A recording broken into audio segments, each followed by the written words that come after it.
مقامات تاجیکستان خبری پرواز چرخبال‌های کشور در داخل قلمرو ازبکستان را رد کردند و گفتند که گزارشات در این باره اساس ندارد.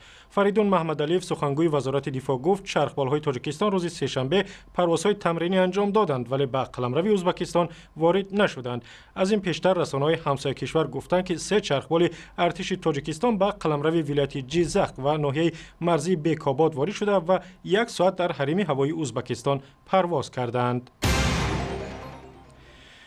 سفارت تاجیکستان در روسیه میگوید مشکل ده‌ها دانشجوی تاجیک که ورودشان بر روسیه ممنوع شده بود به زودی حل می شود. تقریبا 20 دانشجوی تاجیک امسال نتوانستند برای ادامه تحصیل به روسیه برگردند زیرا آنها را به دلیل رعایت نکردن معیارهای اقامت در روسیه به آن کشور راه ندادند. سفارت تاجیکستان گفت بعد از مراجعه آنها به مقامات روسیه مسئله حل شده است. روسیه به طریق استثناء قرار خیش را در مورد دانشجویان تاجیک که ورودشان به این کشور ممنوع گشته بود بازبینی میکند.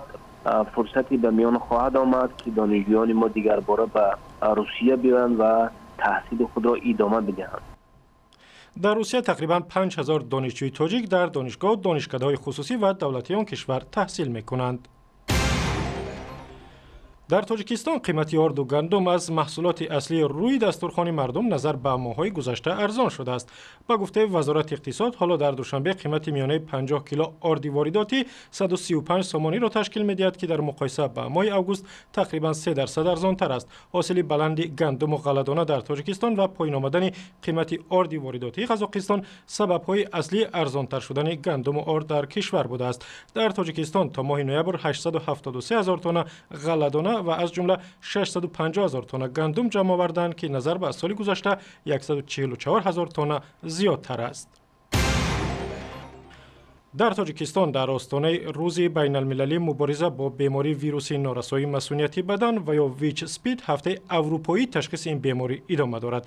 طول یک هفته متخصصان به مردم راه‌های جلوگیری از بیماری مذکور را می‌فهمانند و در آزمایشگاه سیار داوطلبان را تشخیص می‌کنند. ما براشور داریم که در آن هست هم ما از تشکیلات جمعیتی سپین پلوس میباشیم. در اینجا هست ادرسای ما که شما میتوانید با اونجا اومده خون سپارید یا ولی ما میتوانیم من لابراتوری که از جمهوری سنتر سپید اومده است میتونیم در اونجا اومده خون سپارید.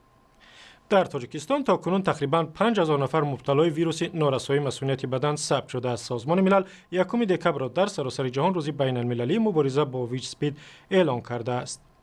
اخباری از این هم بیشتر با عکس و ویدیو و نظرهای خود شما در وبسایت رادیو آزادی در شبکه‌های اجتماعی با مثل فیسبوک، توییتر و یوتیوب و گوگل پلاس و هم ضمیمه مخصوص رادیو آزادی برای تلفن‌های همراه.